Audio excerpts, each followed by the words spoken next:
I'm your bedtime historian, and tonight I'm whispering secrets that once cost kings their crowns, but now cost you nothing except maybe a bit of sleep. In these ancient halls, the cold stone remembers every vow broken and every dagger drawn behind a velvet curtain. If you listen closely, you might even hear the echo of bootsteps crossing a drafty corridor where loyalty was traded like stale breadcrumb by crumb betrayal by betrayal. Why did these thrones built to last forever topple so easily under whispers? And how did the first crown wars plant seeds that would bloom into centuries of hidden treachery? If the weight of forgotten kingdoms feels lighter than your own to-do list, maybe tap, like, and subscribe. It keeps these old secrets rustling in the shadows just for you. Ever wondered which lost empire would still be ruling if only one rumor hadn't been believed? Drift a thought my way below if your eyes are still open long enough to share it.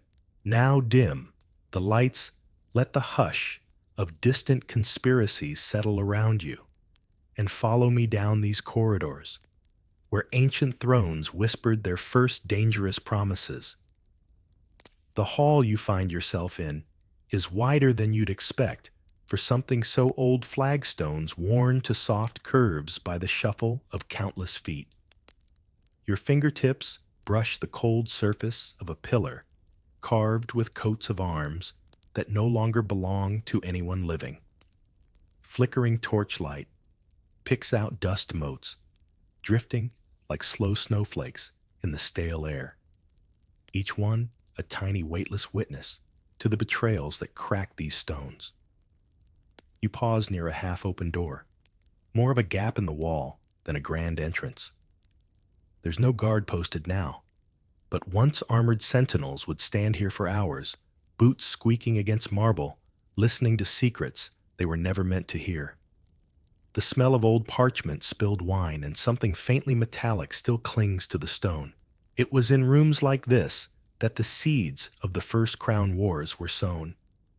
Not on battlefields of trumpets and banners, but in hushed corners over goblets of watered wine and the scratching of quills.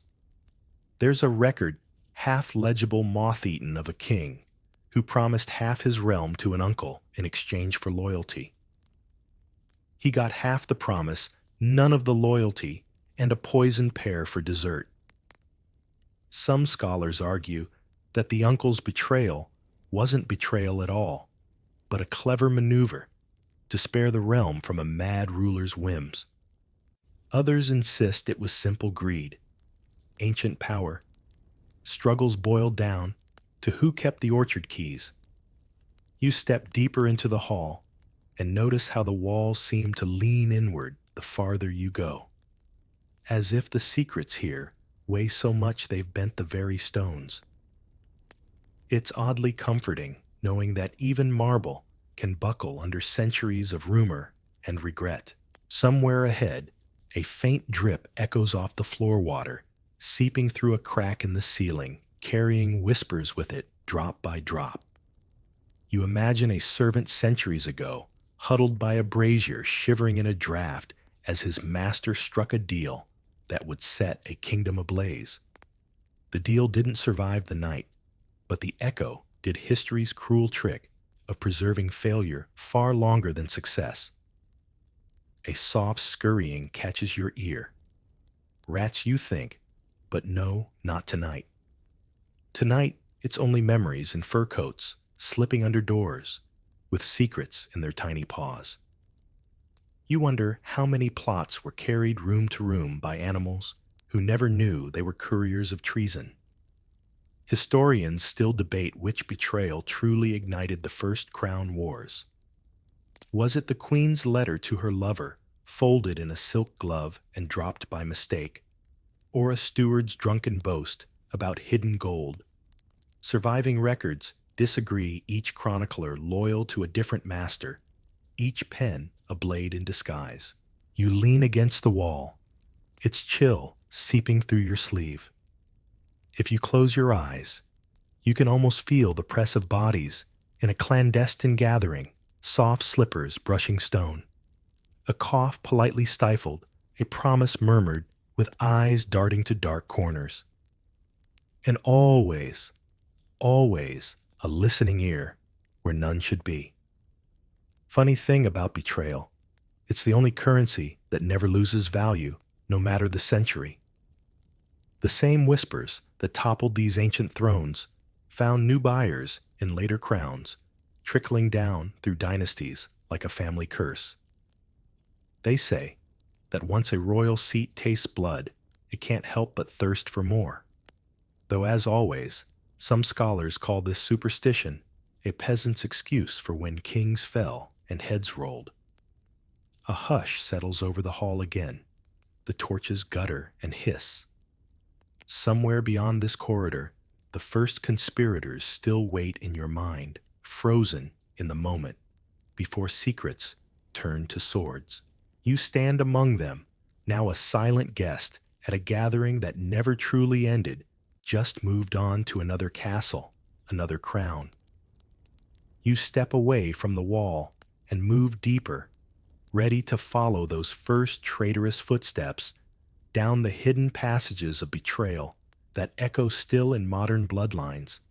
And as you do, the weight of ancient oaths, whispered lies, and soft-footed traitors wraps around you like a borrowed cloak. This is only the beginning. A door swings open on a quieter corridor where bloodlines twist into knots no sword could cut cleanly. You linger here now, where family portraits once glared down at guests' faces so alike you'd swear the painter only knew one pair of eyes. Beneath these portraits ran rivers of kinship so tangled they turned family feasts into war councils. One cousin's promise to marry another's daughter, an alliance they said to keep lands united, only birthed envy scandal, and an uncle who vanished during a hunt and returned as a rumor. If you stand very still, you can almost hear the family tree groan under the weight of hidden bastards, secret weddings, and disputed birthrights.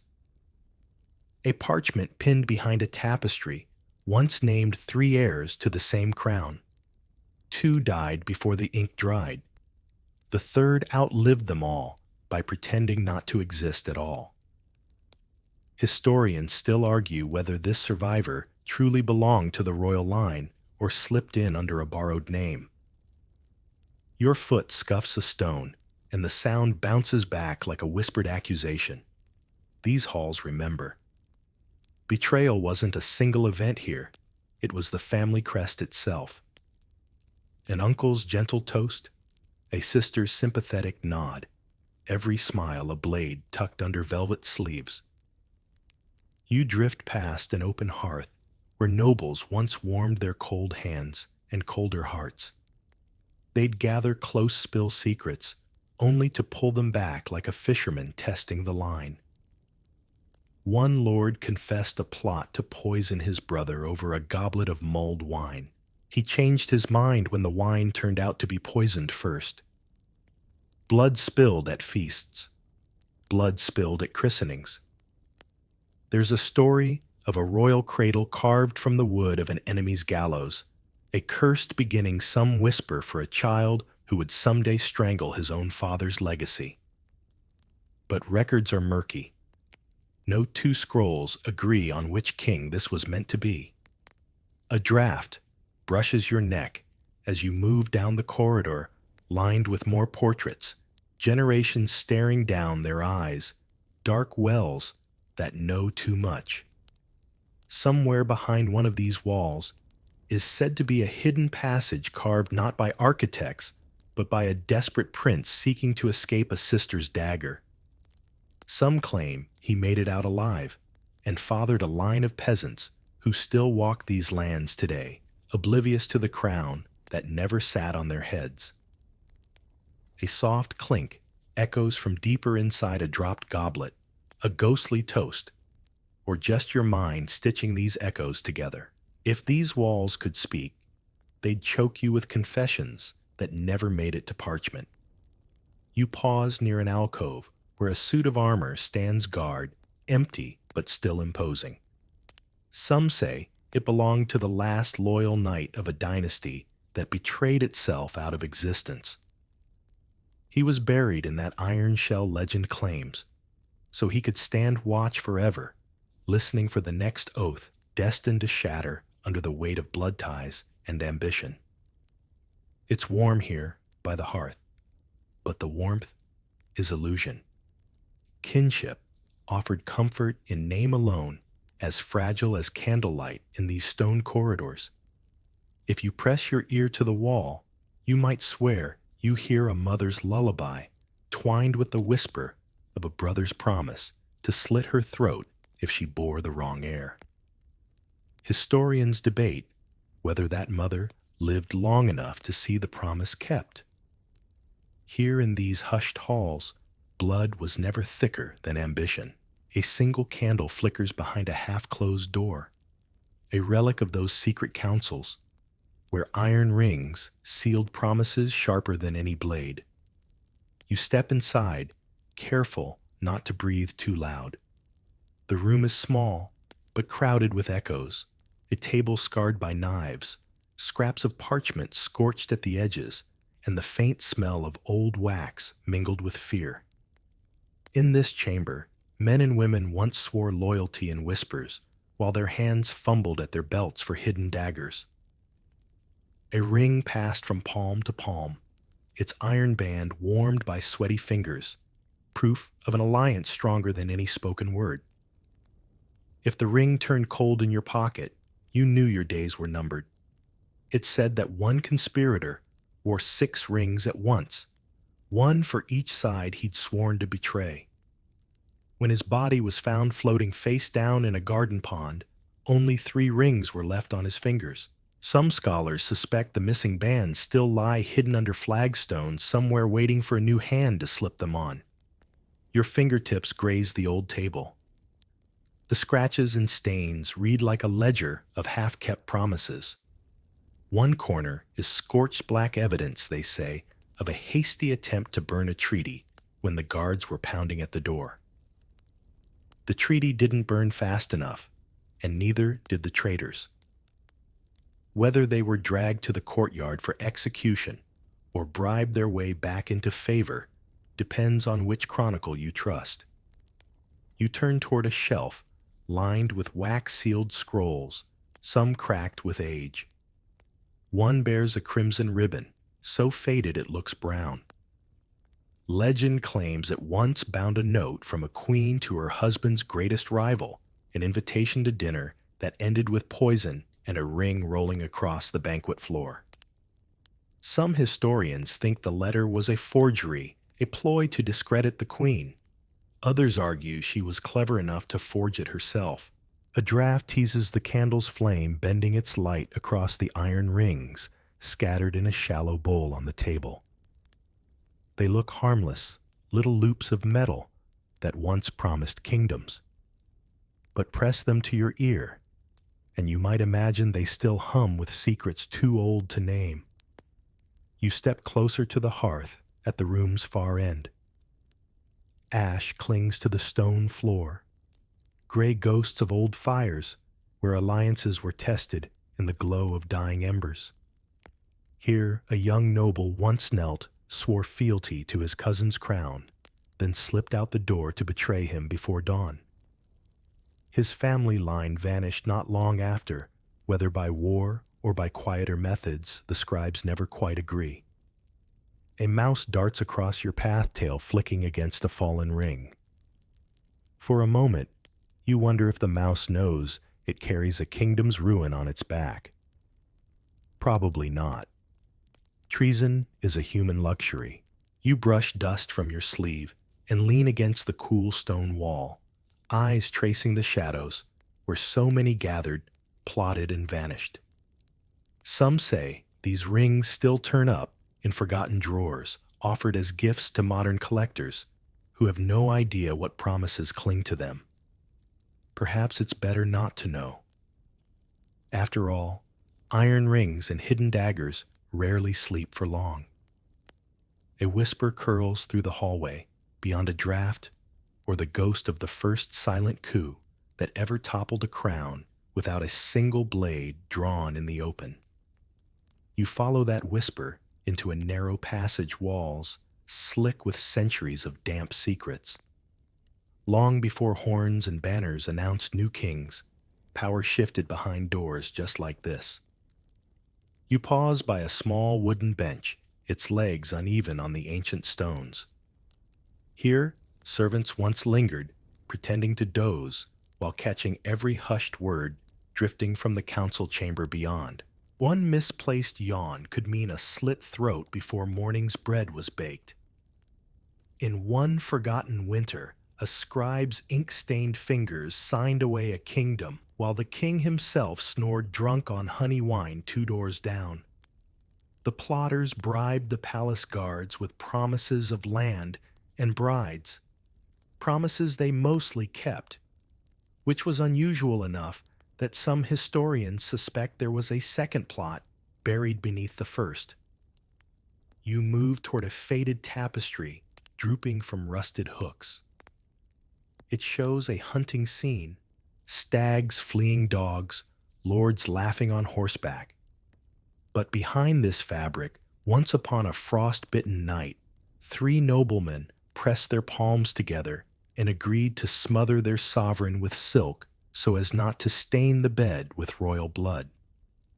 Some say they wept as they did it more out of fear than remorse. Records don't agree if the sovereign was dead before dawn or lived long enough to curse them with a single word no one dared write down. A scurry of rats vanishes behind a cracked wall panel. Were they witnesses too? Small, silent messengers who scuttled from bedroom to hall, carrying scraps of meat and rumor alike. You imagine the guards pretending not to hear the soft cries from behind locked doors as their coin purses grew heavy with betrayal's price. Historians still puzzle over whether this first palace coup sparked the wider crown wars or merely fanned flames already licking at the throne's feet. Some scrolls claim the king's death was inevitable madness creeping through his mind, like ivy on a garden wall. Others insist the conspirators invented that madness to soften the blow of what they'd done. A cold draft kisses your neck. You find yourself standing where the corridor widens into a tiny antechamber. There, a battered chair slouches under a half-rotted cushion.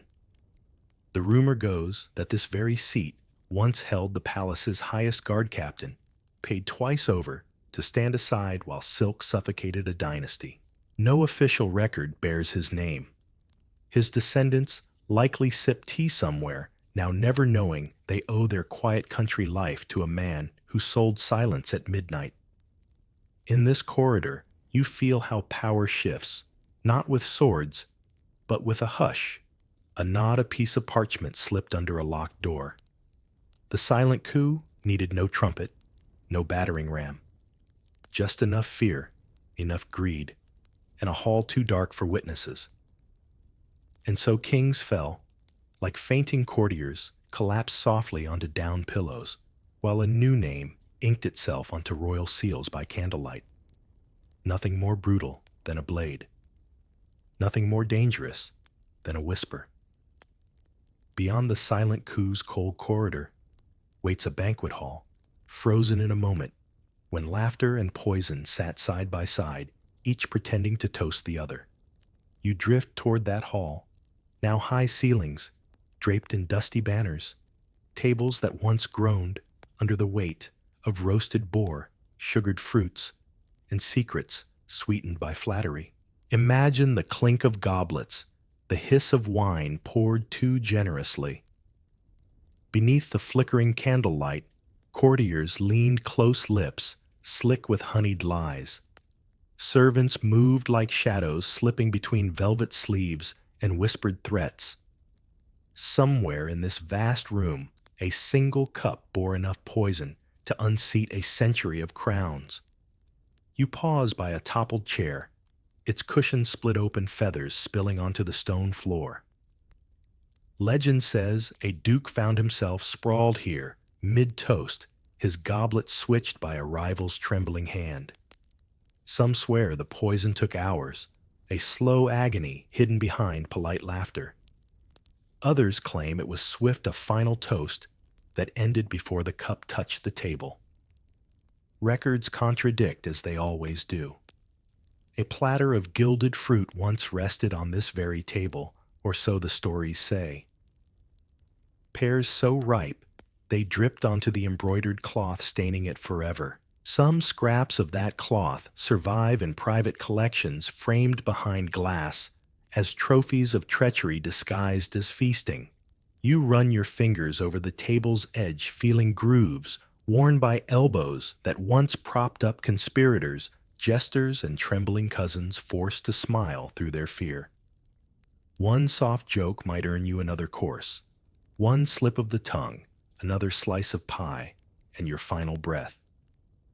Beyond the head table looms the fireplace wide enough to roast an ox whole. Here, a queen once sat with her slippered feet stretched toward the flames, while her enemies plotted to slip poison into her wine. Some scholars argue she knew, some say she even poured the poison herself into another's cup, smiling while they drank. Treason tastes sweetest when served from a familiar hand, or so the old proverb mutters through these walls.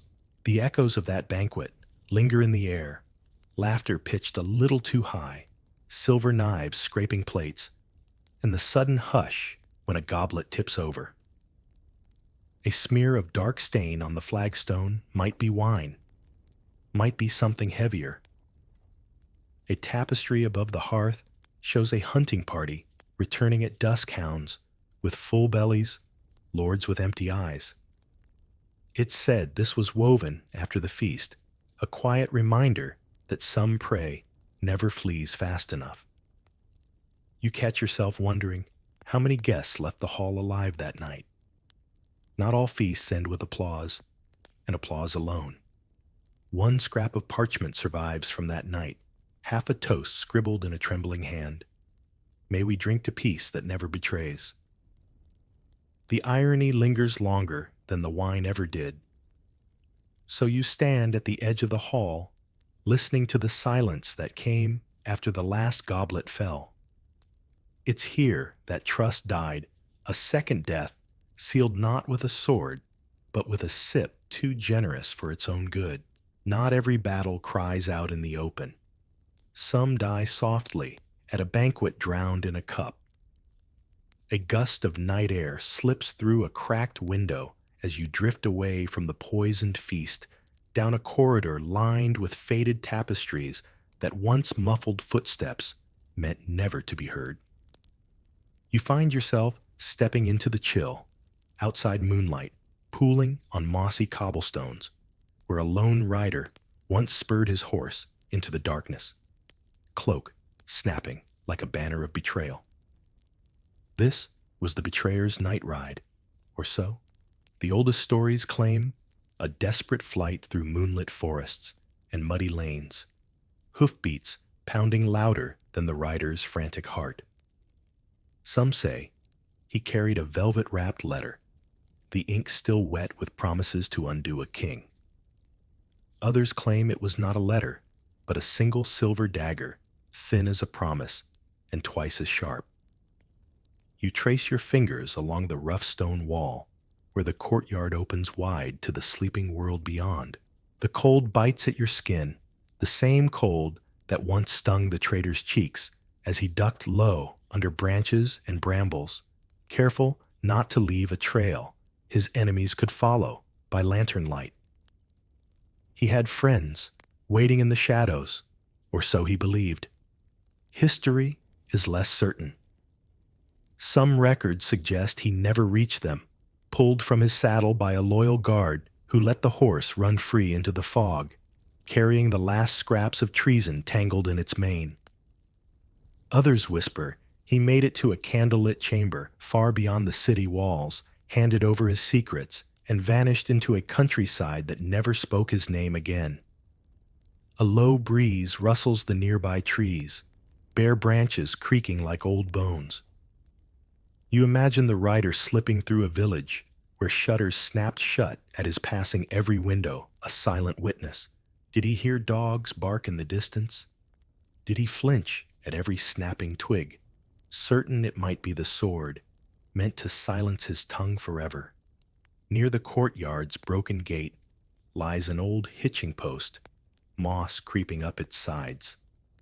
They say his horse stood tethered here before the ride began, its flanks steaming in the cold, while stable boys averted their eyes.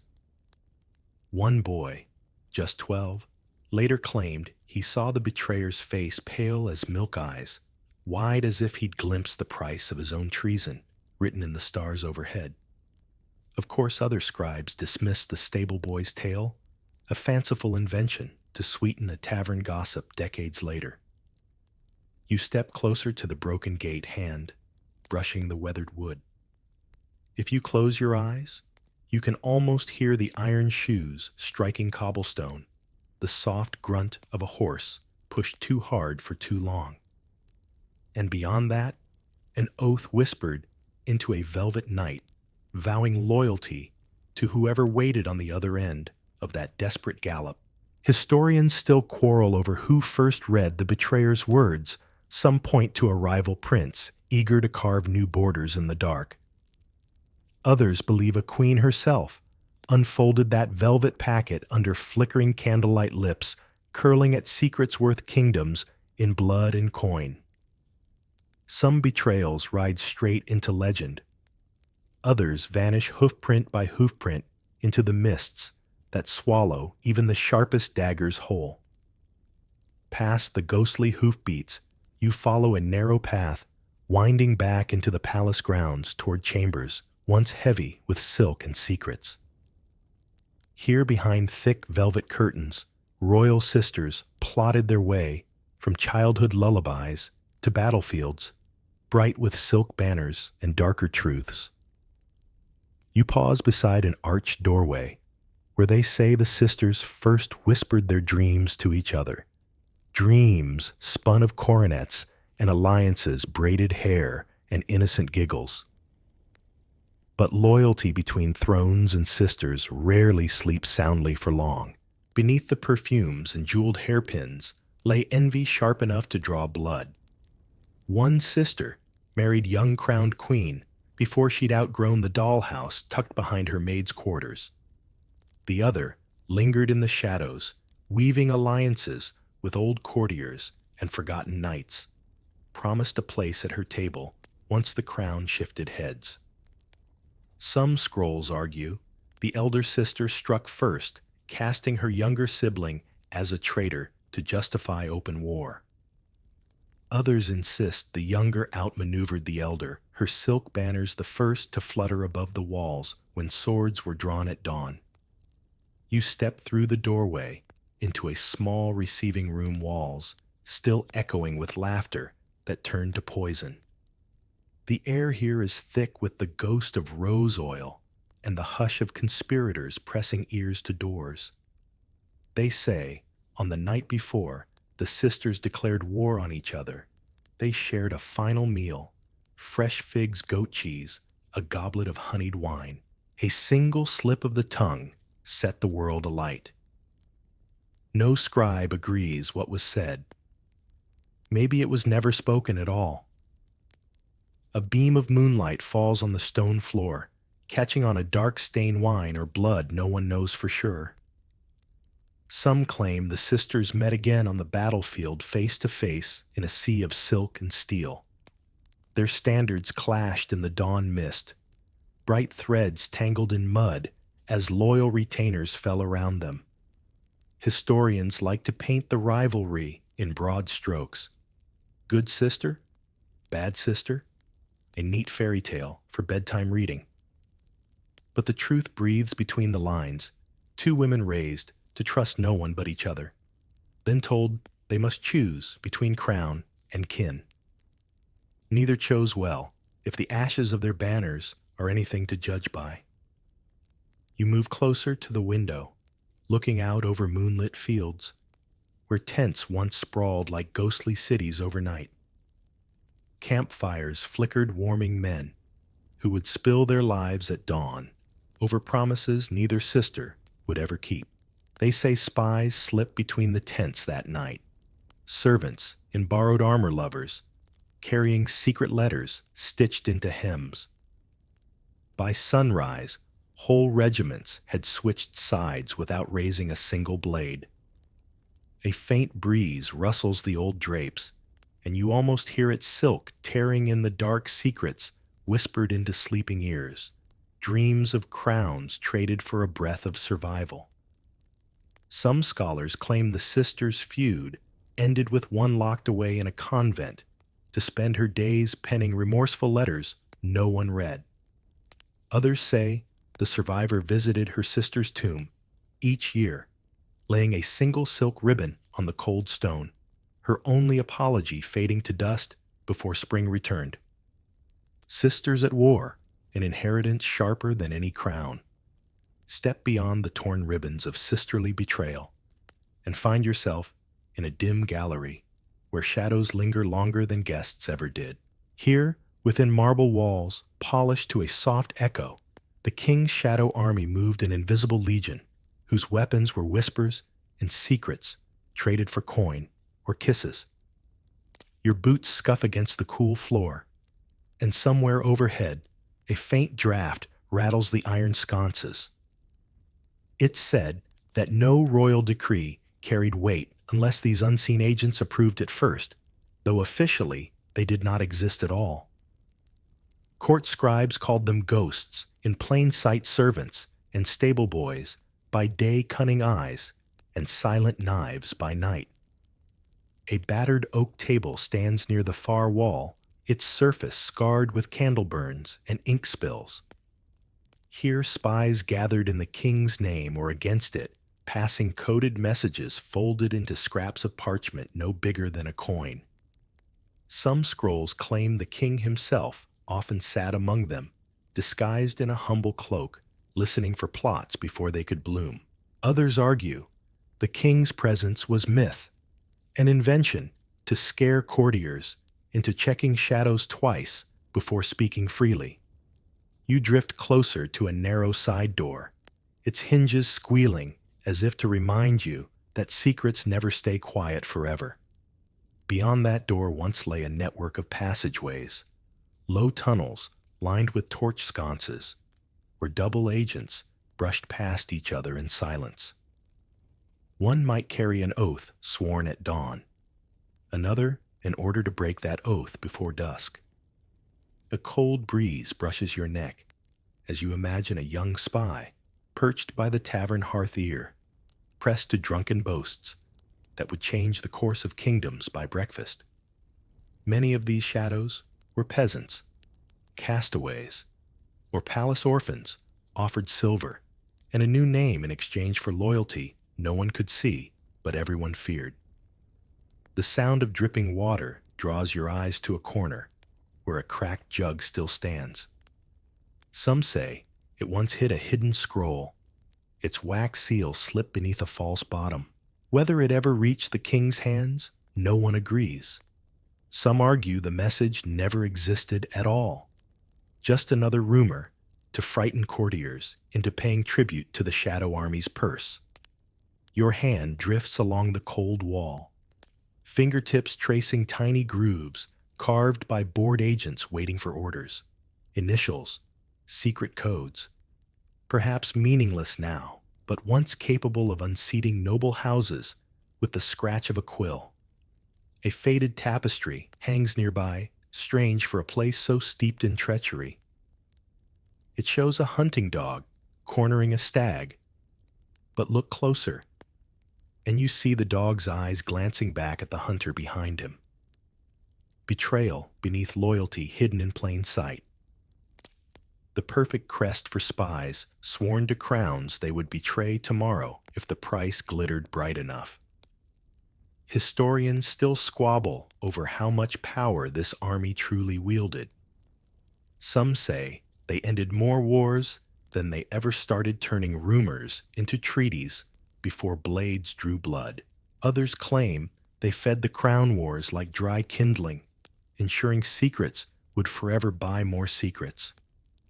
They vanished when the king's line ended ghosts, slipping into the fog names forgotten. Or maybe they never left at all. Maybe they're still listening. Past the marble hush of the Shadow Army's domain, your steps lead you into a vaulted chamber where ancient oaths once bound vassals to crowns with words alone, oaths that echoed louder than any sword's clash until they broke as easily as brittle parchment. A beam of light spills through a crack, high above, striking an old stone dais, where kneeling nobles once pressed lips to royal rings, swearing fealty in voices that barely rose above the drafty chill. Here, in this very hall, a baron pledged to die for his sovereign, then lived to sell that vow for a pouch of foreign gold before the winter snows returned. You run your hand along the dais's edge, feeling grooves worn by generations of restless knees. The stone is cold, but oddly smooth, polished by ambition, disguised as loyalty. Some scraps of verse still survive, scribbled by a bored court scribe lines mocking the oaths that cost kingdoms when broken and cost heads when kept too faithfully.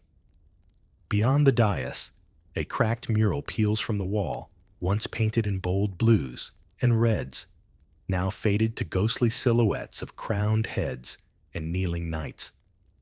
One figure is said to be the last true loyalist, a vassal who refused every bribe, every secret promise whispered in dark corners. His reward, a traitor's death at dawn, when he wouldn't betray his king's hiding place. Or so one chronicle claims. Another swears he escaped the executioner and fled across the sea, fathering a line of farmers who still plow fields, unaware they carry a broken oath in their blood. A chill draft follows you as you step deeper into the chamber. At its far end sits a wooden chest lid, warped and iron bands rusted thin. Rumor insists it once held parchments bearing the grandest of ancient promises, signatures inked by trembling hands, pledging whole provinces in exchange for nothing but favor and flattery. One story claims a desperate count hid a false oath inside, sealing it in wax so thick no one ever dared break it open to discover the lie. You pause at a small window, overlooking an overgrown courtyard. Imagine the noblemen gathered below centuries ago, fox fur cloaks wrapped tight against the wind voices low as they plotted how to unmake the very vows they'd sworn days before. Some say the same words sworn here were unspoken there, an invisible ceremony of betrayal, more binding than any official rite. Historians love to argue which broken oath first turned this stone hall into a cradle for the crown wars. Was it the promise of a younger brother not to claim the throne, or the vow of a distant cousin never to wed a rival's daughter? Surviving letters tell both stories, yet no two match perfectly. That's the trouble with history, written by men paid to keep secrets. Truth drifts through ink like dust through torchlight. You press your ear to the cold stone and swear you hear it, the ghostly rustle of parchment, the hush of a promise sealed, then undone, in the same breath. An oath is a fragile thing, too fragile for crowns, yet too tempting to discard entirely. And so the crowns rose, and so they cracked, carried by promises that never quite survived the night. Follow the echo of broken vows to a place where dawn's pale breath turned brother against brother. Two crowned heirs stepping onto a frost-bitten meadow to decide whose blood would crown the sun that day. You stand now at the edge of that frozen field, your boots sinking into ground that remembers steel and betrayal more clearly than it remembers spring flowers. Imagine it dawn mist, curling around two silhouettes wrapped in fur-lined cloaks, blades strapped tight at their sides. Courtiers lingered at the tree-lined faces, hidden behind gloved hands, each heartbeat pounding out the unspoken truth that a kingdom could not hold two crowns. They say the elder brother arrived first, boots crunching over frozen grass, breath hanging in the air like a final prayer. The younger came moments later, no entourage save a single page boy, too young to understand the cost of loyalty. Some scribes claim they spoke before steel met flesh words soft enough that the wind swallowed them whole. Others swear the only sound was the rasp of swords clearing scabbards. You kneel by a patch of frost, wondering if this was where one fell blade slipping from cold, numbed fingers. Some say the younger brother hesitated, his blade trembling inches from his sibling's throat. Some say he didn't. Historians have spent centuries bickering over whether mercy ever flickered behind that blade's gleam, or if mercy froze to death on that meadow alongside a crown's last fragile piece. Near the edge of the clearing stands an ancient oak bark, gnarled and blackened by time. Beneath its roots, rumor claims a page boy buried the duel's only witness, a crumpled scrap of parchment, listing who stood to gain from whichever brother did not rise again. Whether that scrap survived or ever existed at all depends on which drunken chronicler you believe. Wind tugs at your cloak as if to herd you forward through the hush of this haunted field. Imagine the hush, then birds, silent the sun, trapped behind a veil of clouds, the meadow frozen stiff as the corpses it was about to claim. A soft depression in the earth marks where witnesses claim the swords clashed, one strike two. A flurry of frost kicked up by boots that slipped on blood-slicked grass. Some versions claim the brothers fell together, arms locked in a final embrace that no bard ever managed to paint without adding more drama than truth can hold. Other versions insist the elder rose alone, sword-dripping regret that turned to rust before it could reach his conscience. You stand now where courtiers once crept forward to lift a crown from a brother's lifeless brow. Ginger fingers brushing away frost and guilt alike. They say a crow cawed, then three harsh cries cracking through the dawn as if to mock the kingdom that would wear this crown next. Historians still quarrel over who ordered the duel. Some swear it was a desperate queen, her sons reduced to pawns for a throne too small for sibling love. Others whisper the brothers planned it together, longing to be free of advisors who played them like chess pieces on a frost-bitten board. Either way, the meadow remembers. Stand here long enough, and maybe the frost will whisper what the parchment never dared. Beyond the frost-bitten meadow of dueling brothers, you slip into quieter corridors where betrayal wore perfume and silk gloves, where a queen's secret envoy carried messages meant to change the shape of kingdoms without a single sword drawn. You stand now in a narrow passageway, the stones still cold from nights spent hiding forbidden letters beneath petticoats and lace. Picture her the queen at her vanity ringlets, coiled tight lips, painted with the same careful precision she used to seal wax onto treasonous parchment. They say her envoy was a cousin's daughter, too plain to draw a lord's eye, too clever to be dismissed as harmless. She moved through court like a ghost, slipping folded notes into the hems of gowns, tucking secrets beneath fans that snapped open and shut in coded rhythms. A soft breeze drifts through a cracked window, ruffling a moth-eaten tapestry that once hid this passage from prying eyes. They called it the Needle Corridor, thin as a promise, sharp as betrayal. Servants claimed you could hear the queen's whispered instructions here if you pressed your ear to the stone at midnight. Some say the envoy rode out under cover of moonlight, letter stitched into her corset, lining her horse's hooves, muffled with scraps of velvet torn from a royal bed curtain. If caught, she'd claim she carried nothing but lace and prayers. And often she did, though the real prayers lay inked in invisible script between the threads of her underskirts. You paused near a low archway, where she might have paused too, one slippered foot, tapping the cold floor as she rehearsed lies to outwit guards who suspected everything yet proved nothing.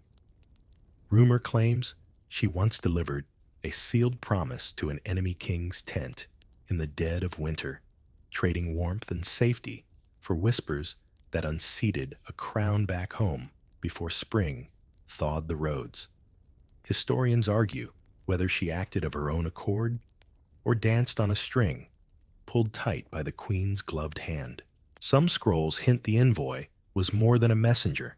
Some say she was the queen's shadow self, carrying secrets her mistress dared not voice aloud. But others dismiss this as the stuff of idle gossip spun by scribes too bored to stick to dry facts. A patch of moonlight spills onto the stone floor, where dust motes swirl like memories of hurried footsteps. Perhaps the envoy knelt here once rearranging her skirts, slipping a folded note deeper into the folds where no searching hand would dare linger long. It said she vanished one night, rode into the dark with a final letter, and was never seen again. Did she fall to bandits on a forest road? Did she slip across the sea under another name, secrets safe inside her bodice until her last breath? The scribes cannot agree.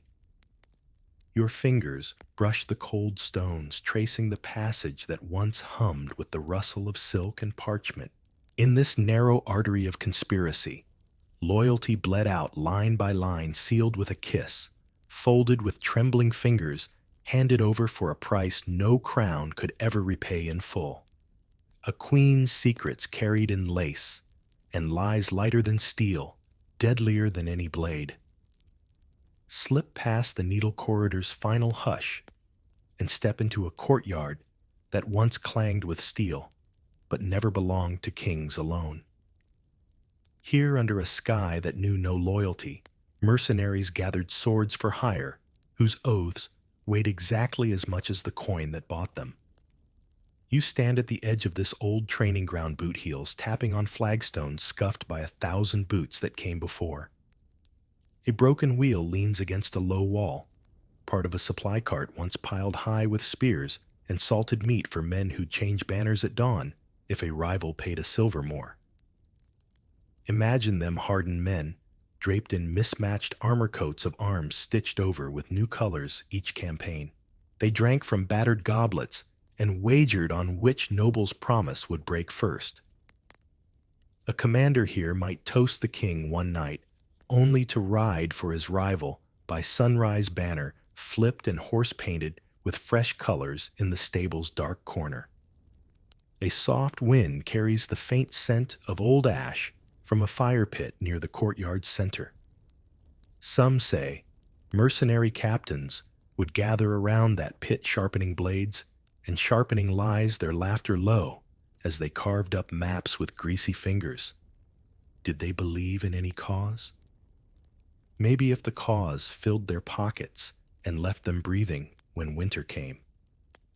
A tattered standard still hangs from the courtyard's far wall, threads knotted with the crests of 3 families who all claimed the same castle once. None hold it now. Some scholars argue the mercenaries were more loyal than any courtier. At least you knew where you stood when gold spoke louder than blood. Others insist they were the tinder that kept the crown wars burning far longer than they should have, selling swords to every side until even they lost track of whose debt they carried.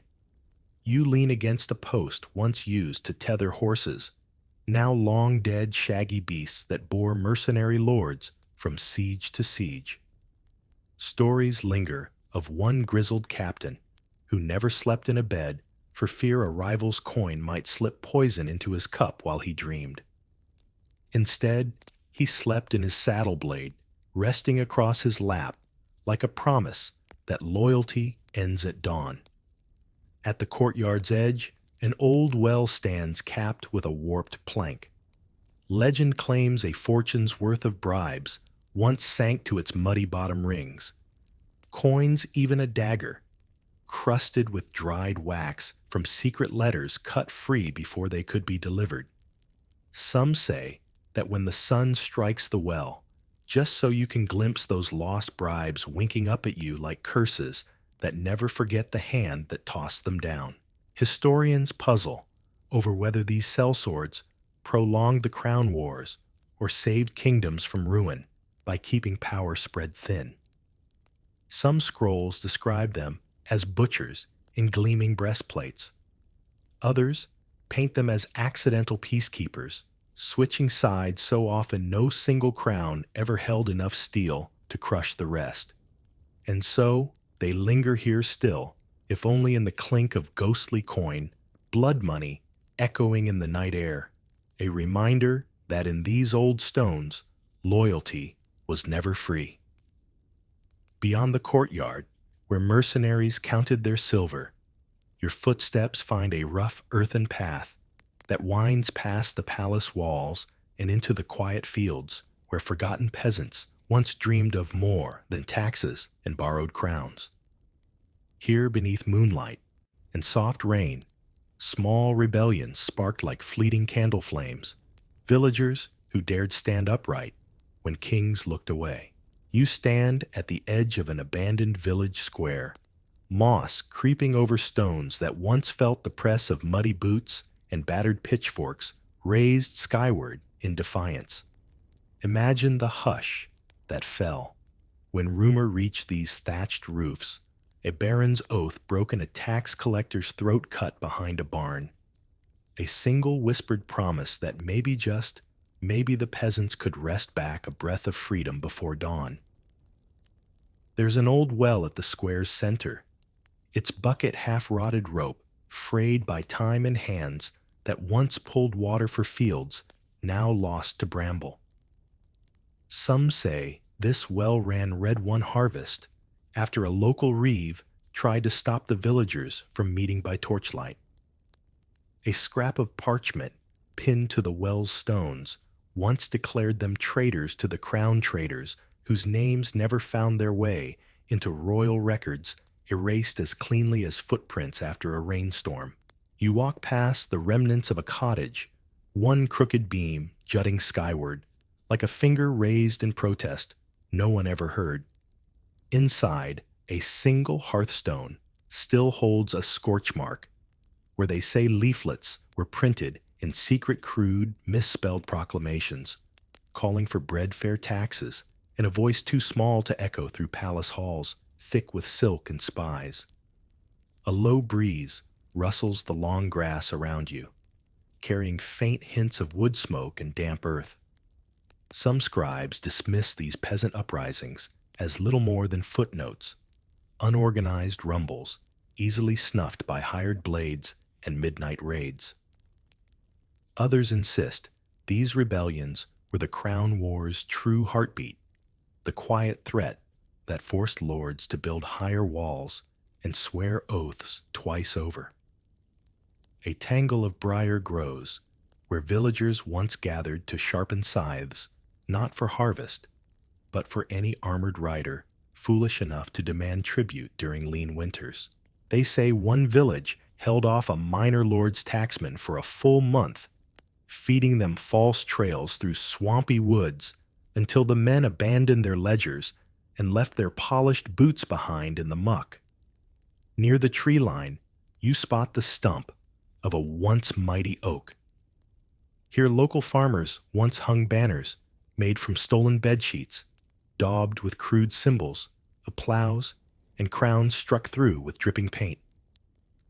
When the king's men arrived, they tore the banners down, burned the stumps, salted the fields. Yet whispers claim that same soil grew twice as wild afterward, as if remembering those who knelt only to the earth and no crown at all. Historians disagree whether these peasant sparks ever truly threatened the iron grip of crowns and courts. Some argue they were merely stories told by firesides, comfort for the powerless half-truths carried on the wind. Yet if you stand here long enough, you might hear it too. A faint murmur beneath the grass, a promise that not every oath must be sworn in marble halls. In these hidden clearings, defiance bloomed like weeds roots too stubborn to kill. Past the abandoned fields, where villagers dared murmur freedom, you find yourself stepping under a crumbling archway that once framed the grand processions of crowned heads. Yet here, among half-fallen stones and whispering winds, linger darker tales, curses and crowns so tightly woven together that no coronation escaped rumor's grasp. The air tastes of damp moss and old iron as you trace your fingers along a chipped pedestal where a king once knelt to receive a crown said to carry doom in every jewel. Some scribes swear that every ruler who wore it met a fate twisted by betrayal, plague or war within a handful of years. Others argue this was gossip spun by rival claimants, a convenient excuse for power, lost to greed and folly, not spectral hexes.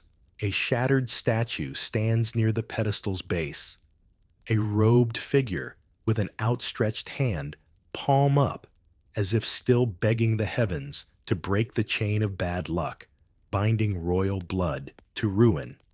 Legend holds that the statue once held a polished obsidian orb said to contain the essence of the first betrayed king's final breath. Or maybe it was just a fancy bauble. Historians still roll their eyes at that part. You move toward the stone wall beyond its surface, etched with crude sigils carved by superstitious guards who believe scratching protective marks before a coronation might blunt the crown's hidden curse. One mark looks like a coiled snake biting its own tail. Another, a crude eye staring back at you through centuries of moss and rain. There's an old record of a queen who refused the cursed diadem altogether, choosing instead a simple circlet of woven silver. Her advisors mocked her humility. Her rivals mocked her fear. Yet she ruled twice as long as her predecessors and died in bed, an oddity her descendants never managed to repeat. Some scholars insist her longevity was luck, not wisdom. Others whisper that she had the old crown melted and the shards buried under a monastery floor, where monks prayed it silent forever. A draft curls past your ear as if carrying the faint chime of bells that once rang at a coronation halted mid-oath. One chronicler described the scene a sudden thunderclap, a candle snuffed by unseen wind, a priest's hand trembling so hard he dropped the crown to the cathedral floor. Some say it rolled 3 full circles before coming to rest at the would-be king's feet, a bad omen if ever there was one. You pause beneath a crooked arch where vines creep through cracked mortar, the leaves trembling as if trying to whisper secrets about these old curses. Some claim the stories were convenient tools, crafted to keep enemies uneasy. After all, what better way to test loyalty than to promise your crown drips misfortune? Few would betray what might already betray them first. Yet here you stand, unburdened by diadem, or duty listening to winds that remember every coronation's hush. Maybe the curses were real. Maybe they were just words sharpened by fear and repeated until truth gave up arguing. Either way, the crowns remained, and so did the shadows clinging to their cold jeweled edges. Even now you sense it, the rustle of silk robes, the scratch of quills recording another rumor, another king to kneel beneath a weight that was never just gold. Slip past the vine-choked arch and deeper into the shadows where rumors cling like dust to a single tale, the poisoned chalice that turned a royal line to ash with nothing but a sip. You stand now in a quiet chamber, its stone floor scored with the drag marks of heavy chairs long removed. Overhead, a cracked beam creaks softly, as if remembering the soft clink of goblets that once spelled ruin with a swallow. Here, by the hearth's soot-stained edge, courtiers once gathered in hushes and half-lies, every cup eyed with suspicion. A single goblet silver, etched with dancing stags, slipped from servant to steward to trembling page boy, until it landed before the lips of a king too weary to suspect a trusted hand. Some say the poison hid in spiced wine, so rich it masked any bitterness. Others argue the goblet itself was lined with a toxin that seeped slow and certain into every toast. You brush a fingertip across a patch of flagstone darker than the rest wine stain, or something heavier no one alive can swear. Legend claims the chalice vanished after that final drink, stolen by the very poisoner who slipped it from the king's slack grasp. Some scrolls hint it was buried beneath a monastery orchard where no royal blade would ever dig for it. Others claim it was melted down, reforged into rings that changed hands for decades, passing the same silent curse to whoever dared cup power in their palm. Near the chamber's only window, a rough-hewn shelf bows under the weight of crumbling ledgers. In faded ink, a court scribe recorded conflicting stories of the same event one day, blaming a scorned cousin the next, a jilted lover the next, an entire council eager to see the king's line wither, so their own seeds might sprout in the soil of chaos. No version matches. Some historians say the poison was real, but the victim imagined his line ended by war, not wine. Others find faint traces of sudden deaths that ripple outward from that one sip like rings in a pond when a stone vanishes beneath the surface. A cold breeze finds you here by the window, brushing your hair, as if to remind you how delicate trust is in rooms like this. Imagine the servant who poured that final cup did his hands shake as the wine sloshed over silver. Did he taste the poison himself? Or did he trust the promise of a coin purse fat enough to silence any scruples? A single half-burned candle sits on a corner ledge, dusty wick bent, wax hardened into shapes that look suspiciously like teardrops if you're in the mood for superstition. They say a poisoner's last prayer can linger in a room like this, coiled in the shadows until another desperate hand finds a reason to listen. Whether the chalice still exists or not, the tale lingers, passed from whispered warning to bedtime threat, a reminder that crowns are not toppled by armies alone. Sometimes a sip will do, and in a hall like this, where secrets steep stronger than wine, every toast is a gamble. Drink too deeply, and history writes you out with a single swallow. Step softly from the echo of poisoned goblets into a darker corridor where innocence wore golden curls and tiny coronets, children chained not by iron alone, but by treaties inked with trembling hands. You stand now where royal hostages once played with wooden toys under the watchful eyes of guards who would sooner draw steel than let a cradle rock the wrong way. Imagine a high-arched nursery chamber hidden deep within castle walls. Sunlight filtered through slits too narrow for escape, but wide enough for rumors to slip through. A painted rocking horse gathers dust in the corner, its bright eyes dulled by years of whispers, heirs made, hostages made heirs. It began, they say, when feuding thrones found war too costly and peace too fragile to trust without living collateral. So daughters and sons, some no older than the bread loaves they shared, were sent away with promises of education and fine silks, but rarely saw their mothers again. A crown's insurance policy wrapped in lace and lullabies. You run a hand along the cold stone ledge where a child's name is scratched deep, half a letter here, a crooked symbol there. Maybe it was a prince practicing the signature he'd never get to use.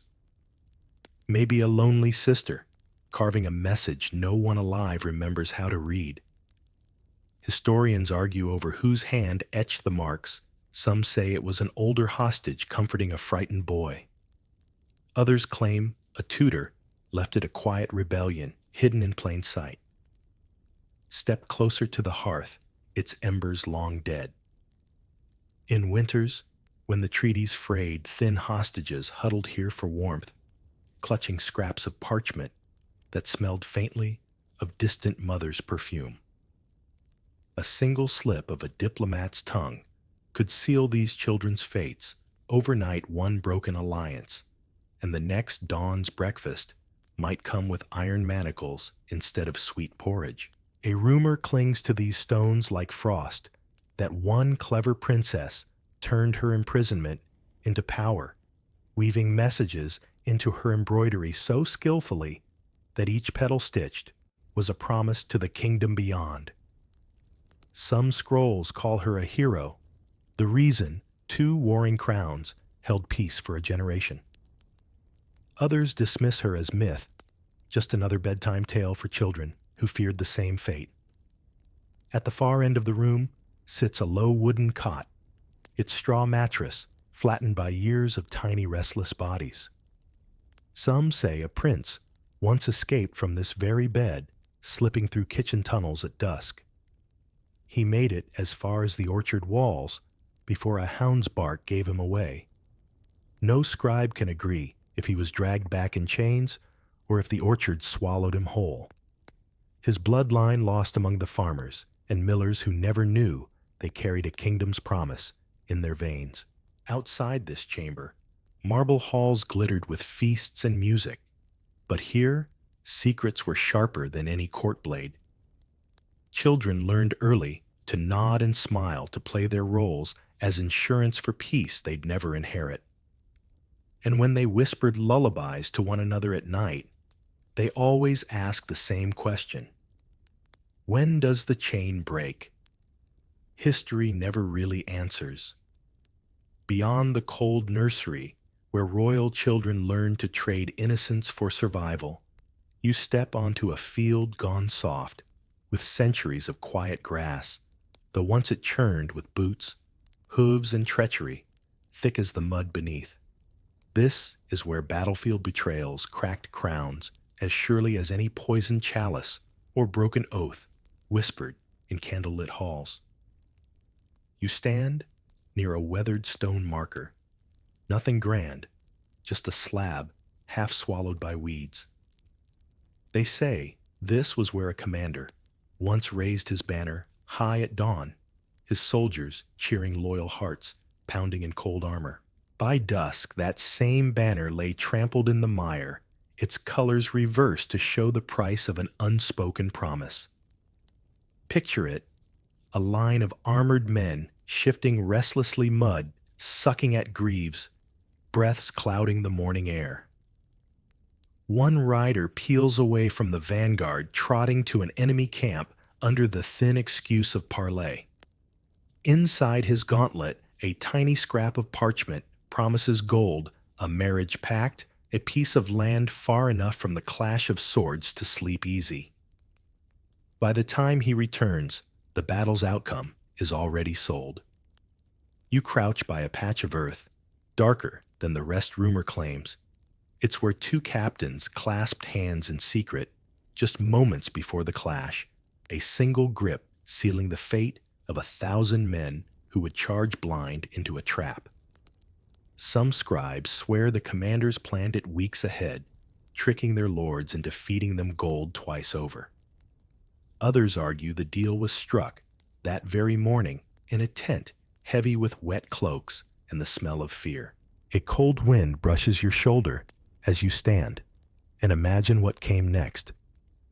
The clash of iron and the sudden silent signal. A lowered lance, a standard dipped at just the right angle. Confused soldiers watching their commanders turn coats mid-gallop. Loyal footmen, left swinging swords in the mist, while the real battle ended behind the lines where traitors counted coins. Near the tree line, a half-buried helm peeks through the soil, rusted through, but still holding the shape of a skull that once dreamed of knighthood. They say a boy, no older than 16, wore that helm caught in the swirl when his lord switched sides mid-charge. He never learned who paid the price for that betrayal, only that the ground drank his name before the scribes could ink it onto any noble scroll.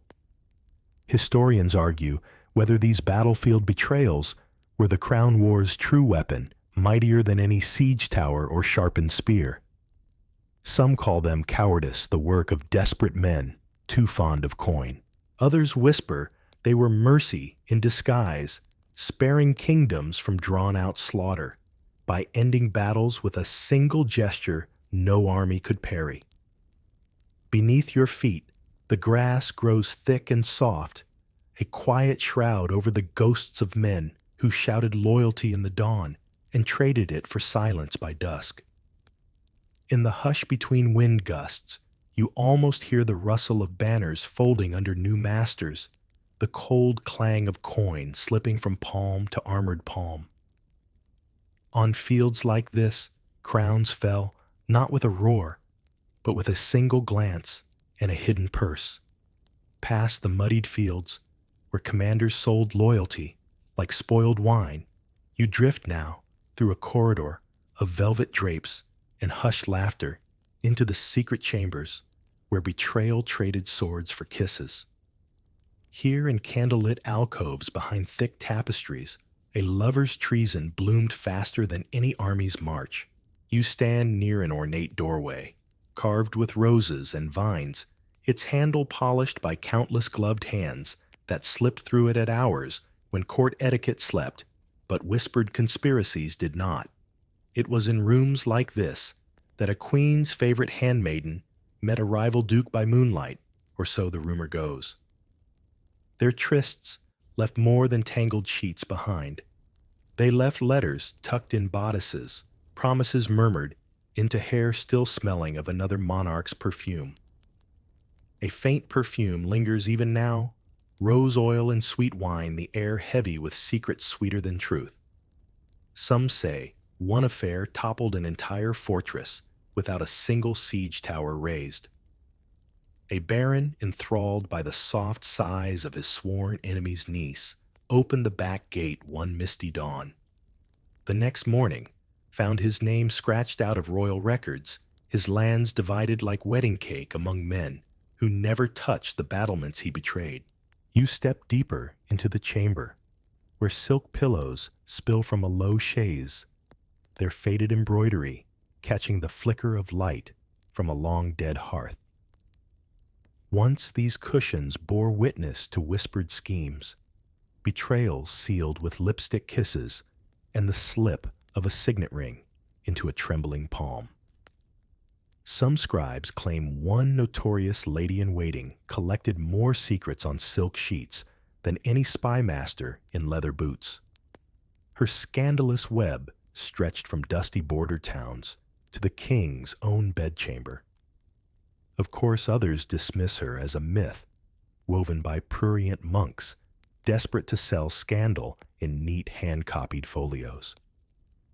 A low breeze stirs the drapes, and you can almost imagine them parting to reveal lovers poised in the glow of embers, one hand resting on a dagger hilt, even as the other traced soft patterns along a bare shoulder. For here trust was never given freely. It was tested in the hush before dawn, when each heartbeat asked the same question: will you betray me before I betray you? Near the far corner, a battered writing desk leans drunkenly against the wall. Its drawer, half open, reveals scraps of torn parchment, some blank, some bearing faint traces of ink that time, and candle wax have blurred to shadows. Legends say these were drafts of secret letters, some never sent, some sent, and never read, each a spark that might have ignited an entire court if left lying on the wrong pillow. Historians still argue which affair truly turned the tide of the crown wars. Was it the royal cousin who smuggled a map beneath her lover's cloak, or the chamberlain who slipped from one bed to another carrying pillow talk sharp enough to unseat a line of dukes? Some say none of it mattered. Lovers come and go, but only blades and treaties shape history. Yet, if you listen to the hush behind these curtains, you might hear the truth. Giggle softly. Sometimes the heart pulls kingdoms apart more swiftly than any sword. Here, betrayal smelled of rose oil and lingered far longer than the scent ever did. Slip through the velvet hush of secret trysts and enter a dim library where the real battleground of the crown wars still breathes shelves heavy with scrolls of lies, half-truths, and treacheries inked to look like oaths. Here beneath beams, sagging with centuries of secrets, scribes played kingmaker as deftly as any armored knight ever did. You stand at the threshold, the scent of old parchment and melted wax curling around you like a quiet dare. Imagine the hush that filled this room when night cloaked the palace and only a single candle burned beside a hunched figure quill, scratching lines meant to outlive a crown's last heartbeat. Some scrolls told of battles that never happened, victories conjured from spilled ink alone, victories that bought more soldiers, more gold, more time for betrayals to ripen behind closed doors. Step between two towering shelves where brittle scrolls lean like drunks at dawn. One bears the royal seal of a king who swore he'd never bend the knee to a rival, and yet here lies his signature at the bottom of a treaty promising his daughter's hand to that same rival's son. Historians bicker whether the seal is genuine or forged by a scribe too clever for his own safety. Some say he vanished the morning after the scroll first surfaced, carried off by shadows who preferred their lies neat and their loose ends tied. Near the hearth sits a squat desk covered in a scatter of broken quills and dried-up inkwells. It was here, rumor says, that spies slipped in under cloak of darkness to slip whole lines of fiction between the lines of truth, erasing one name, adding another. A single misplaced word could ruin a lineage or raise a peasant to lordship overnight. A shaft of pale moonlight catches on a half-open scroll laid across the desk, its ribbon frayed, wax cracked. This one tells of a baron's loyalty, pledged to two crowns at once, each scroll bearing his clumsy seal. Some scribes believe he signed both to hedge his bets, hoping to pick the victor when swords stopped singing. Others argue he signed neither, his hand forced by a cunning clerk who learned that a signature means more when its owner is too dead to protest. Your fingertips brush the edge of a shelf where initials are carved deep enough to cut the wood grain, a scribe's mark, a secret boast that his lies still hum inside these walls centuries later.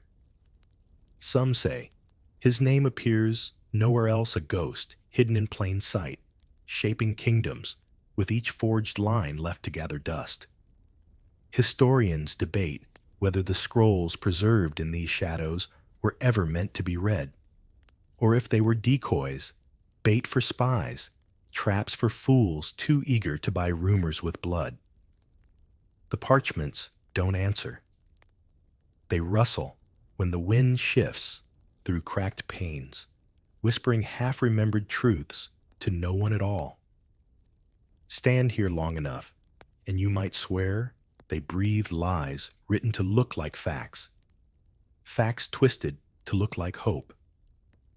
Every crown balanced on a single quill, stroke every promise sharpened like a blade. In this hidden library, power never marched on muddy roads. It slept here, curled in ink and wax, waiting for a fool to read it aloud. Slip out of the dusty hush of scrolls and quills, and find yourself standing near a stone arch that once framed the most unexpected truth-teller of all the fool who knew too much. Here, in shadowed alcoves at the edge of the royal hall court, jesters traded sharp jokes for softer secrets, dancing on the thin line between entertainment and espionage. Imagine the low hum of a crowded hall, nobles chuckling politely as a painted fool spun cartwheels across cold marble bells, jingling at every tumble. Behind the laughter eyes darted from shadow to throne, wary of the one man allowed to speak freely, because everyone believed a joke hid nothing sharp. Yet here in hidden corners, sharpness was the fool's true trade. You step closer to a rough-hewn pillar, where they say one fool once leaned eyes rolling comically, while his ears caught every hush behind a duke's fan or a queen's fluttering eyelids. Some called him simple, his cap patched with motley cloth, his grin toothless when he cackled at nobles too vain to suspect the truth in his punchlines. But scraps of rumor insist he slipped coded warnings into riddles, turning gossip into currency that bought him a heartbeat more each time he teetered too close to the edge of someone's patience. A faint draft stirs the tattered rushes on the floor. Somewhere near this very pillar legend claims the fool once dropped a rhyme so clever it unraveled an entire plot to poison a prince. The rhyme named no names, just hints wound tight enough to prick the right ears at the right moment. Some scribes believe he paid for that rhyme with his head within the week. Others swear he lived to see another crown slip vanishing into the countryside to whisper riddles at tavern fires where no royal blade dared reach. You drift toward the dais, where nobles once clapped politely at his juggling of apples and knives. Never mind that those knives sometimes vanished into shadows where a careless courtier's throat waited unguarded. The fool's stage was never just the polished floor. It was every dark corner, every whispered aside, every too hasty confidence spilled when laughter made the speaker careless.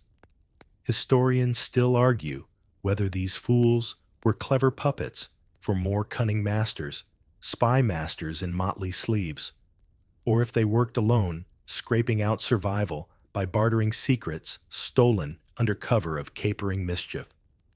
Some scrolls hint they wrote down none of what they knew, trusting memory alone to hoard truths too poisonous to rest on parchment.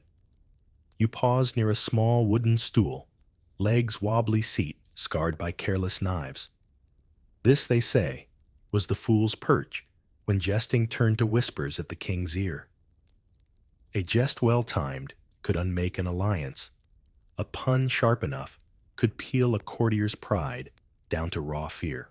In a world where loyalty cost more than gold, a well-placed joke might buy an executioner's mercy or earn a blade in the dark slip between ribs while the hall still rang with forced laughter. And so the fool walked the narrowest rope of all trusted, by none useful, to all a mouth that spoke riddles sharp enough to cut crowns down to size. In the end, he knew too much to live quietly, too little to be safely ignored.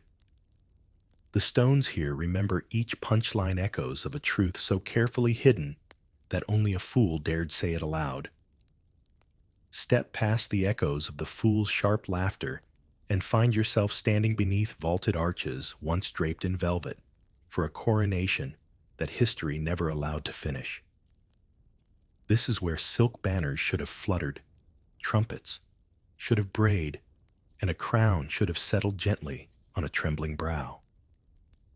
Instead, all that settled was a hush, broken by a dagger in the dark. Picture it a grand hall filled with the hum of whispered prayers and rustling gowns. Nobles packed shoulder to shoulder, breath visible in the cold air that even roaring hearths couldn't tame. At the center of it all, a young heir stands on a dais of polished marble shoulders, draped in ermine knees, trembling beneath the weight of a kingdom pressed into a single circlet of gold. A shaft of pale winter light cuts through stained glass, catching on jeweled scabbards and wide eyes. Somewhere a choir draws a breath to sing the hymn that will seal power with holy notes, and then silence sharp enough to cut the air.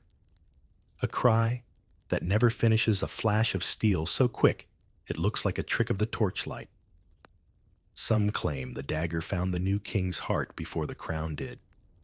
Others insist it never reached him, turned aside at the last moment to bury itself in a loyal hand instead. You move closer to the dais, now your steps muffled by the tattered remnant of a carpet worn thin by feet that fled in panic. Some say the assassin melted into the crowd cloak, swapped for a bishop's robe or a jester's cap, ironic masks to hide the cold truth that not every threat comes from beyond the palace walls. A few scrolls even suggest the assassin was no stranger at all, but a cousin in borrowed armor, driven by a promise whispered during the fool's last riddle. A chill breeze curls through a broken pane high overhead, stirring a moth-eaten banner that once bore the crest of the heir's house. Torn nearly in two, its edges still hold a faint stain, wine or blood no one agrees. One rumor claims the blade meant for the coronation's ruin still rests beneath the stone floor, entombed there by frightened priests too superstitious to touch it. Near the dais sits a cracked brass bowl, half filled with wax drippings that never melted clean. It's said the bowl held holy oil to anoint the new monarch's brow. Some historians argue it was knocked over in the scuffle, the oil soaking the hem of a bishop's robe, now buried in an unmarked grave far from these echoing arches.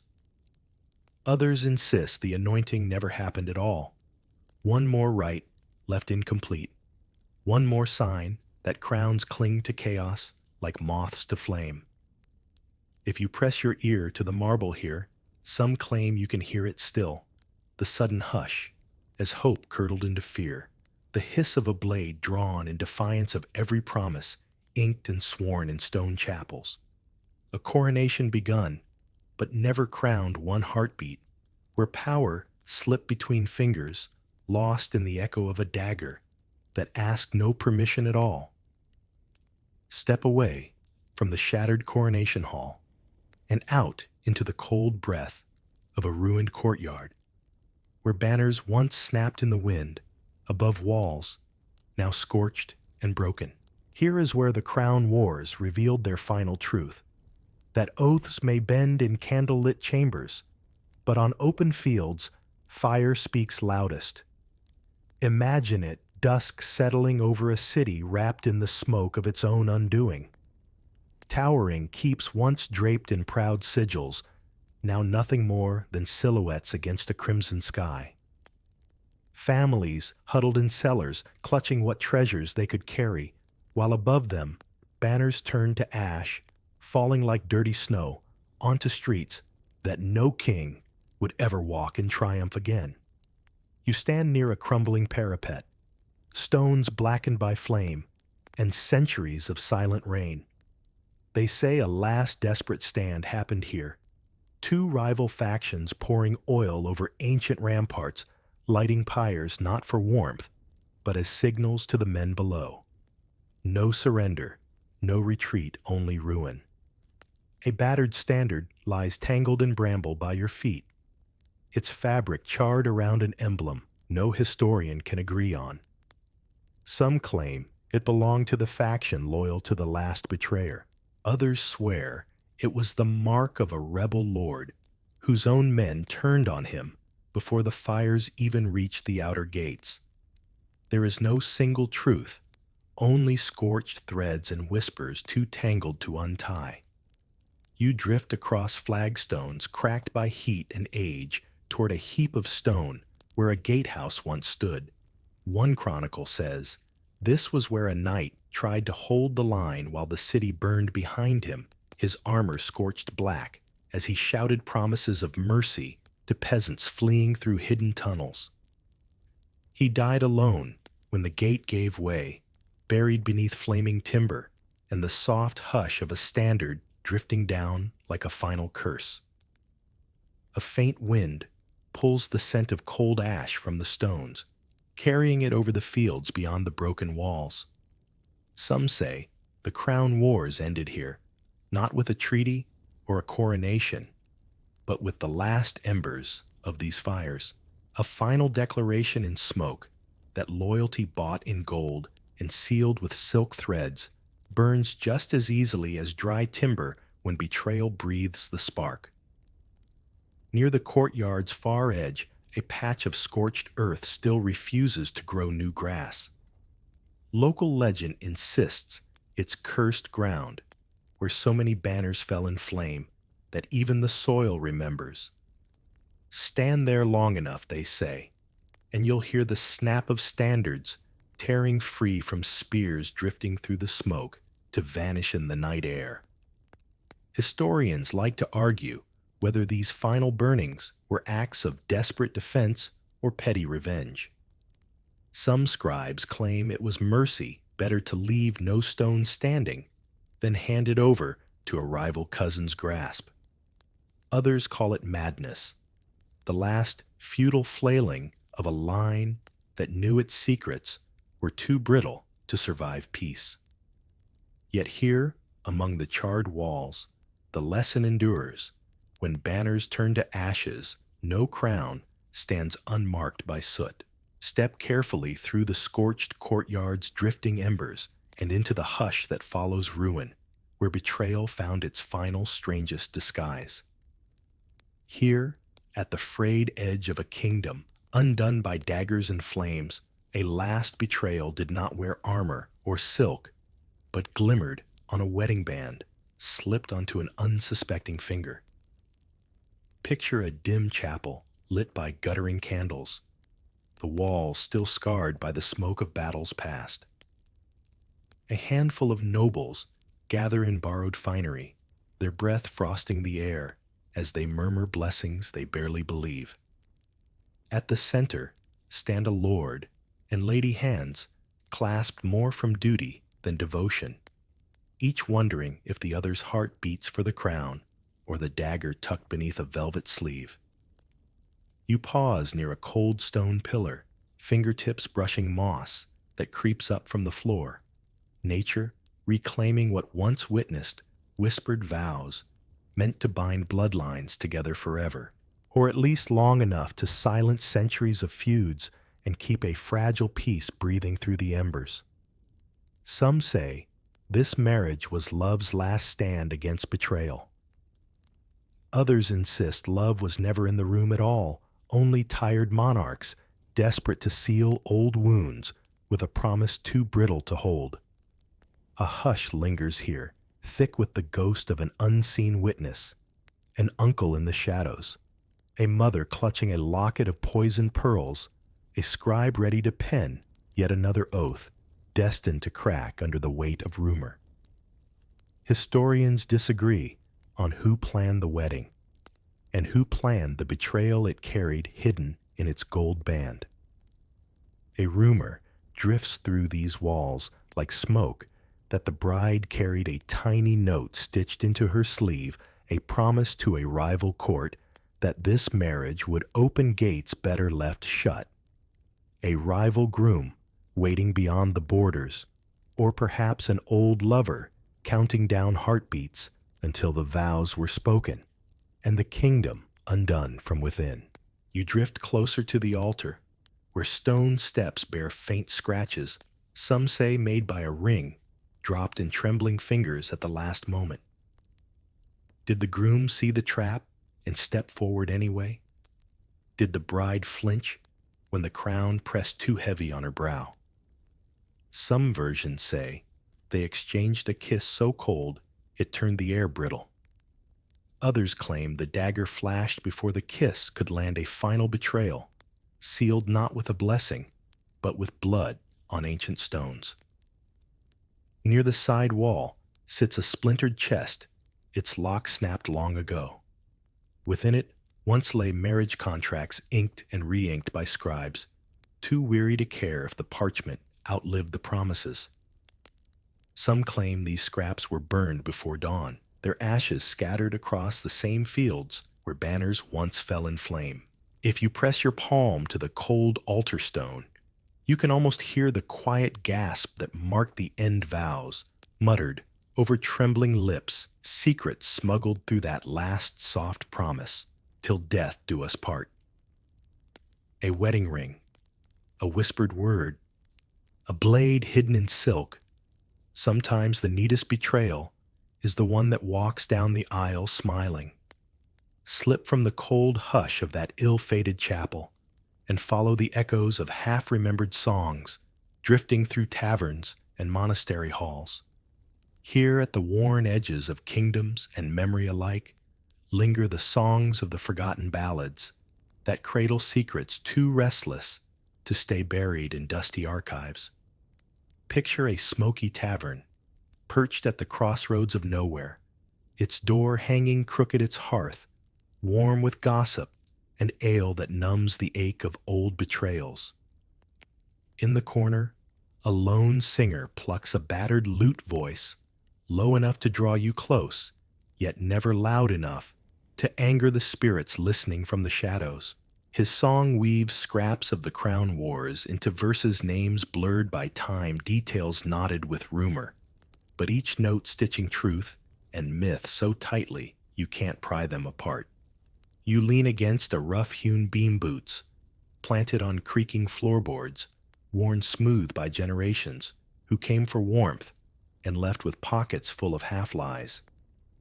Some say these songs are the last refuge for stories too dangerous to survive in ink.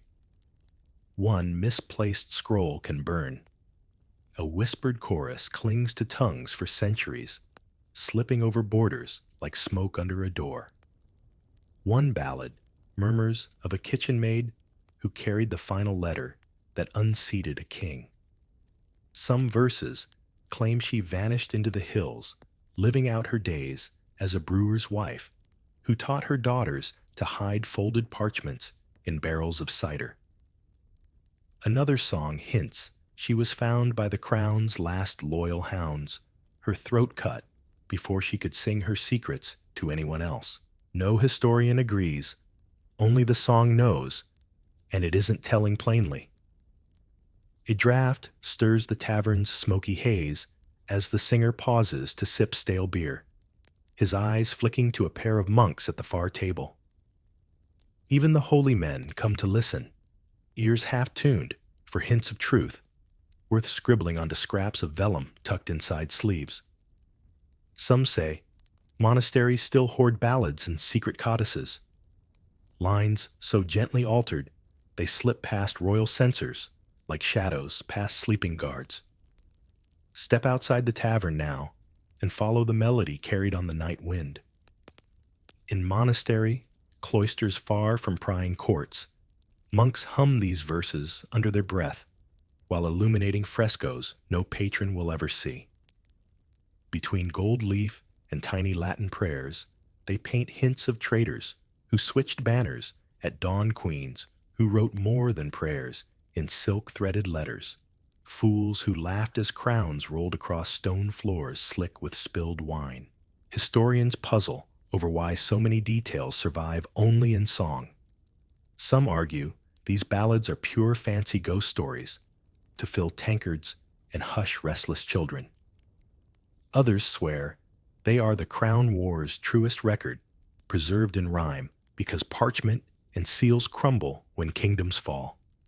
If you listen closely here, just past the tavern door, under the hush of wind, brushing old stone walls, you might catch a few notes drifting through the dark. A promise that some secrets live best when carried on a drunken tune, half true and half forgotten, echoing forever from firelight to chapel to wind. Songs for the forgotten, so the forgotten stay remembered. Step quietly now into the final chamber of this restless tale, a dusty archive deep beneath a crumbling tower, where the legacy in shadows still breathes among fragile parchments no crown can silence completely. Here secrets sleep in boxes no bigger than a baker's crate, waiting for a brave hand or a foolish one to lift the lid and let history whisper again. You stand in the gloom, between shelves, bowing under the weight of worm-eaten scrolls. The scent of mildew mixing with old ink. Candlelight flickers off iron locks that once kept prying eyes at bay. Some say these locks were opened by trembling fingers during every regime change secrets, swapped, rewritten, or simply misplaced behind fresher lies. A lone wooden table sags under a mountain of loose pages margins scribbled with half-erased names. There's a letter here, rumor says, that could ruin a modern crown if read aloud in the wrong hall. Some scribes claim it was smuggled out of a burning library by a monk so terrified he sewed it into his robe's hem and fled across frozen fields. Whether it ever reached safety is anyone's guess. Some argue this is the very page, though the ink has faded so thin only the desperate bother squinting at it now. You run your hand along a row of bound ledgers, each spine cracked and brittle as dried bark. If you could peel them open without shattering the parchment, you might find old confessions tucked between royal decrees, a queen's admission scribbled in the margins beside her official treaties, a captain's quiet regret slipped among tax records. Each line a hairline fracture in the proud marble face of power. A breeze whispers through a broken window above, carrying the musty hush of secrets that might never see daylight again.